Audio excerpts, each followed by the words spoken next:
आसंता काली सकाळ 7टारे नृसिंह स्थापन आगे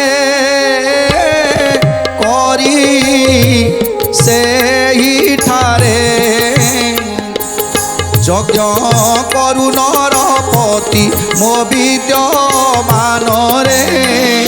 देवदेव महादेव कहउछंती हे राजा इंद्रदुम्न जाओ ए राज्य रे सहस्र यज्ञ कर सबुठी यज्ञ चालू तमे से पुरुषोत्तम क्षेत्र से होची शंखाकार क्षेत्र शंखाकार क्षेत्र अग्र भागरे सेठी नीलकंठ नाम रे मु वास करूची आ यज्ञस्थली पाखरे मु निश्चय रहिबी आ सेठी तुमे गोटे नृसिंहकर मूर्ति स्थापन करिवा पई पड़िबो आ यज्ञ आयोजन करिवा को पड़िबो।